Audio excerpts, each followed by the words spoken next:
we're gonna get a little more up close and personal in this one, because if I have it down below, the sun's gonna be in the picture, and I'm not about that life. So what's going on, everybody? It's your favorite dating coach, Elliot Scott, and as you can see by the title below, we're going to talk about what to do if he's the one initiating all the time. Okay, I have a lot of women come to me saying, what do I do if he's initiating? I don't want it to feel cold. I don't want to push him away. I don't want him to think that I don't care. Or they're afraid that, that when he is initiating, that this is their time to win him over, because he's not always going to be initiating. So what do I do? Okay. And before we get into this, if you can, please subscribe. Just click the red button below. Also, if you want my free ebook, 254 pages, absolutely free, goes over everything we go about in my videos. That's just in the description below. So I'm going to tell you what I've been preaching for a long time now. When a guy, first off, when a guy is reaching out to you and you guys are always texting and you are always communicating back and forth, having conversations like that, even if he is the one doing it, it is still going to lower attraction over time. It's just gonna be him not realizing it happened all of a sudden. He's going to be texting you, he's going to be reaching out to you all the time, and then he's going to be like, it's just gonna feel boring. Again, it feels good at first, but then it's gonna feel like an obligation. It's gonna feel like a chore. It's gonna feel more, he's been doing it for a long time. It's not gonna have the same spunk. It's not gonna have the same spice. There's not gonna be any variety. Think of it as, it doesn't matter if you give the guy a dozen roses or he gives you a dozen roses. Either way, when you first do it, okay, great. It has spontaneity. It's variety, it's some spice. Like you don't really expect it. It came out of nowhere. It feels amazing.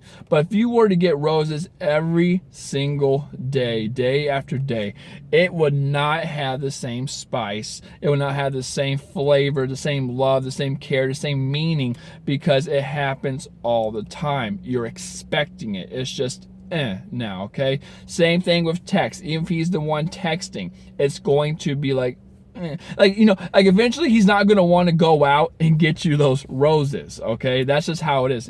Time after time again, it's just going to get boring. It's going to feel repetitive. It's going to be a chore. Think of it as roses. He's not going to want to go out there and get those roses every day for you. It's just going to be a hassle, okay? Again, that's how it is, even if he's the one initiating. So before that happens, what do you need to do? What do you need to do to let them know you like them, to secure that like, and to get that date? What you need to do, what I just said, is make the date. You need to do one of two things, okay? If you're making too many dates, you're seeing too much, or you're the one always making the date or initiating it, then I would just tell him that you would love, you gotta have that positive criticism, right? Like, you gotta tell him, hun, I love talking to you, but I'm busy. Then counter offer. You have to counter offer. Can I call you later? Okay, or can I see you later this week?